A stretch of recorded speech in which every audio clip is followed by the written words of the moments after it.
you enjoyed this video, don't forget to subscribe so you'll be notified of all future uploads, and check the description box below the video for important links and information. How you doing, guys? It's Eric from rulethewasteland.com. This video is about 5 things we can are learning, from the current Plutoxin 7 shit the fan scenario that may or may not be unfolding around us. Like I mentioned in my last video, I'm going to refer to this as Plutoxin 7 from now on in honor of the disease in the movie Escape from LA, because I may be able to avoid the robot sensors. We'll see. If not, oh well. It's still more fun to say Plutoxin 7. But this is a real thing that's happening in the world. I mean, like, obviously it's not a major shit hit the fan event, at least not here in the US. Certainly crazy things have happened in China, in South Korea, in Italy, so it's a real shit hit the fan event. It's not a serious one. It's not grid down. It's not WROL, but it's a real shit hit the fan event, and it could continue to get worse. And so it's a good, I don't think it'll become serious shit the fan event, but for that reason, it's giving us a good glimpse into how they might go and how they start. Because certainly, there's going to be a ramp up usually, even with a major disaster. And that's the first point, is that aware preppers have more time than your typical sheeple. It shouldn't surprise anyone. That's what prepping is all about. It's being prepared ahead of time.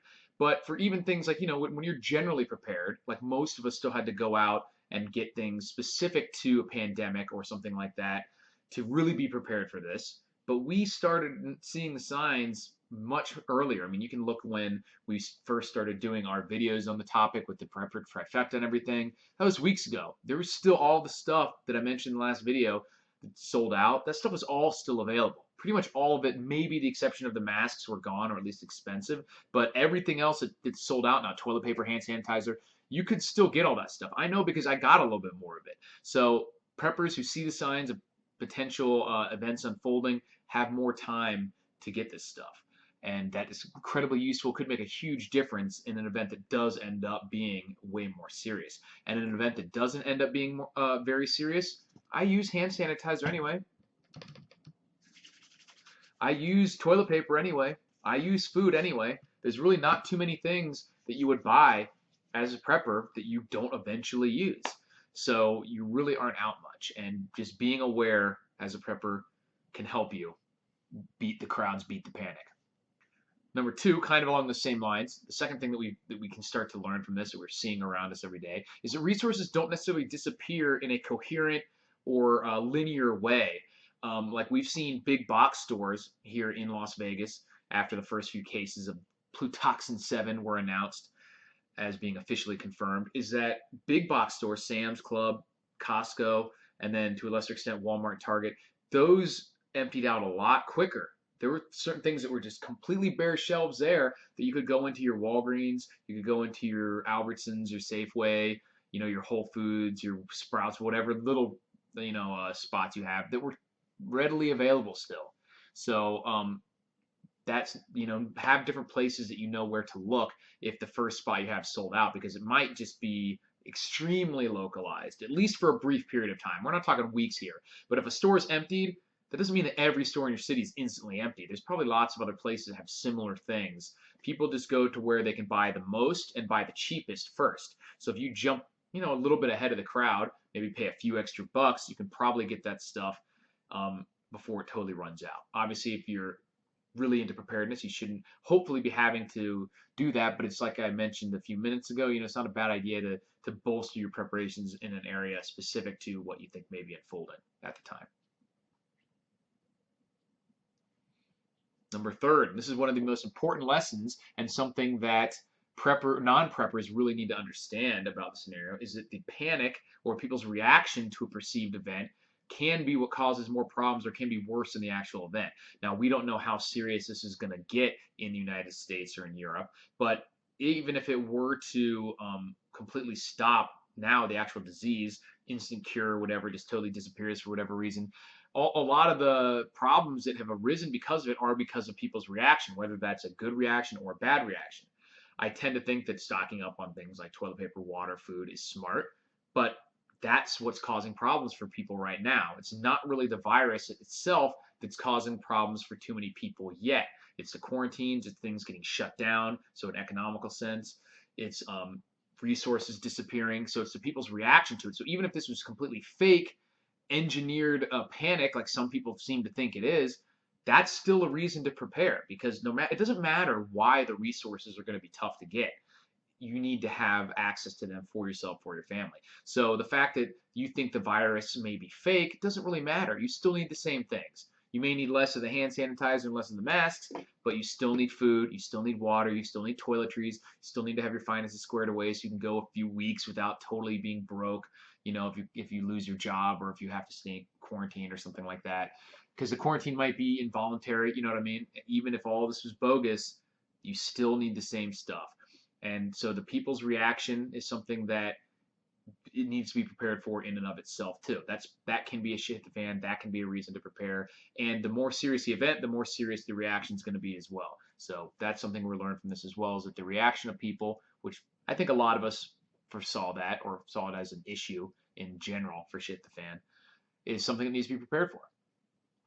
The fourth thing that we've learned so far from this is that the second order effects may end up being more significant. Like I just was talking about, this Plutoxin 7 pandemic may peter out, but the issues that we've seen in China and other countries in Southeast Asia with supply chains, countries like India already kind of halting their shipments of antibiotic precursors and other things that the country uses. Those are all second order effects, not related to the actual disease spreading and infecting people.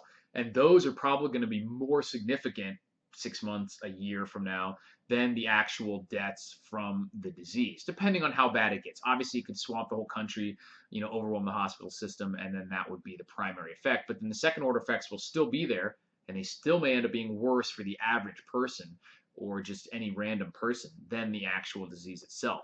Because, you know, as everyone likes to point out so often, this disease does not kill that high a percentage of the people. Even if the hospital system were overwhelmed and all the people that needed to go to the hospital couldn't, we're still, you know, still 85, 90% of the people that got it total, probably much more than that, would still survive. So you're not talking about half the country dying. You're not even talking about 10% of the country dying. You know, it would be a utter disaster if 5% of the country died or something like that from this. That would just be immense. But that still leaves 90% or 95% of the people for whom the second order effects are going to have more of an impact. The fact that those 5% are gone, the chaos that causes, the economic impact, just all that stuff. So that's something that we learned from this, is the second order effects can often be more impactful than whatever the initial event is.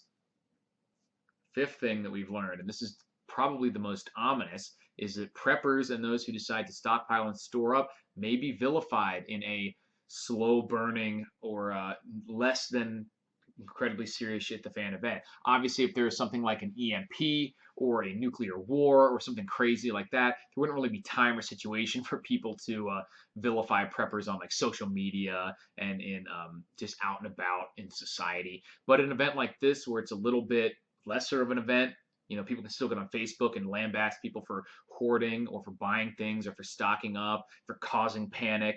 That's something that we're seeing already. It may continue to get worse as this event continues to unfold.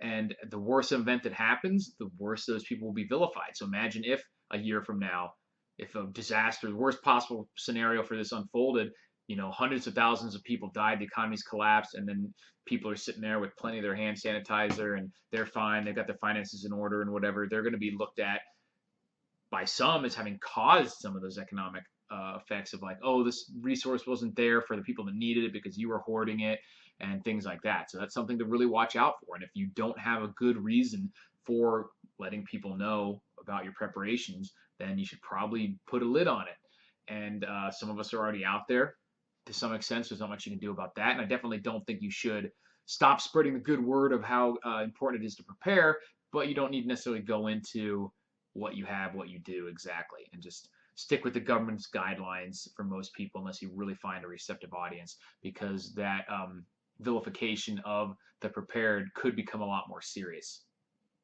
So those were 5 things that I have kind of observed so far from this unfolding minor shit hit the fan scenario, at least minor so far. Hopefully it stays that way.